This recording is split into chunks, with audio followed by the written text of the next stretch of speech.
ராஜனும் ரியா கிட்ட நீ அவ்வளவு சீக்கிரம் ரியாக்ட் ஆக மாட்டியா ரியா, ஏன் அப்படி நடந்துகிட்ட அப்படின்றதுமே கேட்டுட்டு இருந்திருப்பா. ரியாவும் அவன் இஷ்டத்துக்கு அவன் பண்ணிட்டு இருந்தா எனக்கு கடுப்பாகாதா ராஜன் அப்படின்றதுமே சொல்லிட்டு இருந்திருப்பா. அப்பா என்ன நம்பி அந்த வேலையை கொடுத்திருக்காரு, நானே அந்த வேலையை ஒழுங்கா பண்ணணும்னு ட்ரை பண்ணிட்டு இருக்கேன், அவன் பாட்டி இவன் இஷ்டத்துக்கு பண்ணிட்டு இருக்கா ராஜன், நல்லதான் கடுப்பாயிடுச்சு அப்படின்றதுமே சொல்லிட்டு இருந்திருப்பா. பஞ்சுக்கு வந்தவங்க எதுவுமே சாப்பிடாம ரிட்டர்ன் போயிருந்திருப்பாங்க, போகிறப்ப பருத்தி பழம் இல்லன்னு சொல்லிட்டாங்க அப்படின்னு சொல்லிட்டு புலம்பிட்டு போயிருந்திருப்பாங்க. ராஜனும் ரியா கிட்ட இங்கே இரு, நான் என்னாச்சு சொல்லிட்டு விசாரிச்சுட்டு வரா அப்படின்னு சொல்லிட்டு வெற்றிக்கிட்டு போய் பேசியிருந்தா. வெற்றியும் பருத்தி பால் கேட்டாங்க சார், அது இல்ல அதனால தான் அவங்க எல்லாம் போயிட்டாங்க அப்படின்றதுமே சொல்லி ராஜனும் அந்த விஷயத்தை ரியா கிட்ட வந்து சொல்லியிருந்திருப்பாரு. அதை கேட்கிற ரியாக்குமே போற மாதிரி ஆயிடுச்சு. ராஜனும் வெற்றியோட ஐடியா கெஸ்ட்டுக்கு பிடிச்சிருக்கு போல, சரி விடு நீ எதை பத்தி ஃபீல் பண்ணாத, ஒரு வாட்டி தப்பு பண்ணிட்டான்றதுக்காக எப்பவுமே தப்பணும்னு அவசியம் அவன் பண்ண தப்ப அவன் புரிஞ்சுக்கிட்டான் ரியா, அவன் பண்றதெல்லாம் நீயும் தப்பான ஆங்கிள்லயே பாக்காத ரியா அப்படின்றதுமே சொல்லி ரியாக்கு ராஜன் சொன்னதுல ஒரு வேலிட் பாயிண்ட் அதை தோணி இருந்திருக்கும். கிச்சன்ல வேணியும் ரம்யாக்கு ரெசிபி சொல்லி கொடுத்திருந்திருப்பா. அப்ப அங்க வந்து ஐஷுவும் வேணி கிட்ட ரெசிப்ட் ஆர்டர் வந்திருக்கு போய் பண்ணு அப்படின்னு சொல்லிட்டு இதை பாத்துக்கிறேன் அப்படின்றதுமே சொல்லி ஐஷு ரம்யா கிட்ட இப்ப அடுத்து என்ன பண்ணணும்னு சொல்லி கொடுத்திருப்பா. அதை பாக்குறாரு நேத்து அப்படி நடந்துகிட்டது சாரின்னு சொல்லி என் பக்கம் என்ன நடந்துச்சுன்னு சொல்லி பேசுறதுக்கு நீ சான்ஸே கொடுக்கல ரம்யா, நீ அவன் மேல இருக்க கன்சர்ன்ல தான் அப்படி பண்ணிருக்கான்றது எனக்கு நல்லாவே புரியுது, வா இப்ப வேலையை பார்க்கலாம் அப்படின்றதுமே சொல்லியிருந்திருப்பா. பேண்ட்ரில ஒரு கஸ்டமர் வந்து 3 டீமே ஆர்டர் கொடுத்திருப்பாரு. அப்ப அந்த அசிஸ்டன்ட் ஓர்மன் ஏதோ குடிச்சிட்டு இருந்தா பாக்குற வெற்றியும் இப்ப அங்க போயிட்டு கஸ்டமரோட டைம்ல ஏன்டா இப்படி பண்ணிக்கிட்டு இருக்க போடா அப்படிக்கா அப்படின்றதுமே சொல்லியிருந்திருப்பா. வெற்றியும் அந்த பையனும் சேர்ந்து கஸ்டமருக்கான ஆர்டருமே ரெடி பண்ணிட்டு இருந்திருப்பாங்க. அப்ப அங்க வந்து ரியா வெற்றிகிட்ட பேசுறதுக்காக தனியாவே கூட்டு போயிருந்திருப்பா.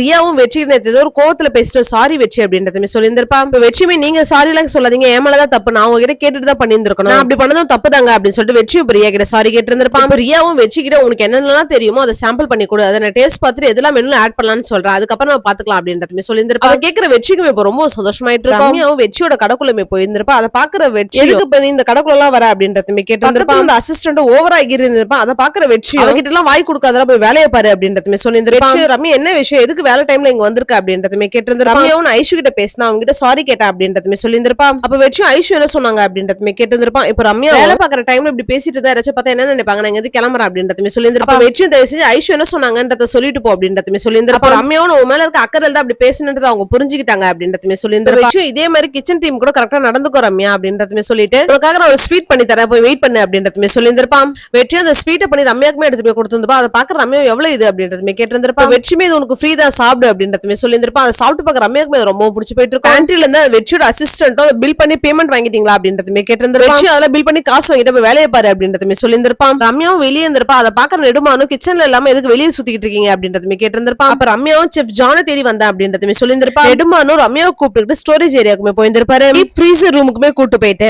டீப் ஃப்ரீசர்ல என்ன இருக்குன்னு சொல்லிட்டு அதுக்கான ஸ்டாக்மே எடுக்க சொல்லிட்டு ஃப்ரீசர்ல இருக்க ஸ்டாக்குக்கான லிஸ்ட் ரம்யா கிட்ட கொடுத்துட்டு எல்லாம் கரெக்டா இருக்கான்னு செக் பண்ணிட்டு கிச்சனுக்கு வாங்க அப்படின்னு சொல்லிட்டு நெடுமாறு மேய்ப்பாங்க வந்து கிளம்பிட்டு இருப்பாரு. இதெல்லாம் பாத்துக்கிட்டு இருந்த ரம்யாவும் என்கிட்ட போன் பேசி நெடுமாறு இங்கதான் இருக்காரு, ஸ்டோரேஜ் ரூம்ல இருக்கேன் அப்படின்றதுமே சொல்லியிருந்தா. ரம்யாவும் ஃப்ரீசர்ல என்னென்ன ஸ்டாக் இருக்குன்னு பாக்கிறதுக்காக உள்ளுமே போயிருந்திருப்பா. ரியாவும் வெளியே இந்த தாப்பால் மே போட்டுட்டு இருப்பா. தெரியாம ரம்யா உள்ள ஸ்டாக் எடுத்துட்டு இருந்திருப்பா. ஒரு பக்கம் ரியா கேட்டாங்கன்றதுக்காக அவனுக்கு தெரிஞ்ச சில டிஷ்மே பண்ணிருந்திருப்பா. அதெல்லாம் டேஸ்ட் பாக்கிறதுக்காக ரியாவுமே கூட்டு வந்திருப்பா. அதெல்லாம் சாப்பிட்டு பார்க்க ரியாவுமே இப்ப ரொம்ப பிடிச்சு போயிட்டு இருக்கும். அதுல இருந்து 2 டிஷ் மட்டும் மெனுல ஆட் பண்ணிக்கலாம்ன்றதுமே சொல்லியிருந்திருப்பா. ரியா அங்க இருந்து போனதுக்கு அப்புறம் வெற்றியும் அவனோட அசிஸ்டன்ட்டும் அதெல்லாம் சாப்பிட்டு பார்த்திருந்திருப்பாங்க. டிஷ் எல்லாம் சாப்பிடுற அந்த அசிஸ்டன்ட் பையனுக்கும் இப்ப அது ரொம்ப பிடிச்சு போயிட்டு இருக்கும். சூப்பரா பண்ணிருக்கீங்க, எல்லாமே சூப்பரா இருக்கு அப்படின்னு சொல்லி வெற்றியும் இப்ப கொண்டு பேசிட்டு இருந்திருப்பான். ரம்யாவும் ஸ்டாக்ல என்னென்ன இருக்குன்றதை எடுத்துட்டு வெளியே வரலான்னு பார்த்தா கதவுமே லாக் ஆயிருந்திருக்கும். ரம்யாவது எவ்வளவு திறக்கிறதுக்கு ட்ரை பண்ணிருப்பா, ஆனா திறக்கவே முடிஞ்சிருக்காது. அது ஃப்ரீசர்ன்றதால இப்ப ரம்யாவுக்குமே பயங்கரமா குளிர ஆரம்பிச்சிட்டு இருக்கும். நைட் ஆயிட்டு ரம்யா வீட்டுக்கு வந்திருக்க மாட்டான்றதுனால ரம்யாவோட அம்மாவை அவளுக்கு கால் ட்ரை பண்ணிட்டு இருந்திருப்பாங்க. என்னடா இவ கால் பண்ணா எடுக்கவே மாட்டா, எங்க இருக்கானே தெரியலையே, ஒரு ரேவதி வீட்டுக்கு போயிருப்பாளோ அப்படின்னு சொல்லி யோசிச்சுட்டு இருந்திருப்பாங்க. வெற்றி பொம்பளை பொண்ணுக்கு அவ எங்க போயிருக்கான்னு தெரியலையே, கால் பண்ணி பாருங்க அப்படின்றதுமே சொல்லி இருந்திருப்பாங்க. அம்மாவுமே அவளுக்கு கால் ட்ரை பண்ணிட்டு இருந்திருப்பாங்க. கால் பண்ணாலும் நாட் ரீச்சபிள் வந்திருக்கும். ரம்யாவும் ஃப்ரீசர்ல குளிர் தாங்க முடியாம உட்காந்துட்டு இருந்திருப்பா. ரம்யாவும் அந்த குளிர தாக்கு பிடிக்கணுன்றதுக்காக அங்க இருக்க கவர் எல்லாம் உடம்புல சுத்திட்டு அங்கேயே உட்காந்துட்டு இருந்திருப்பா.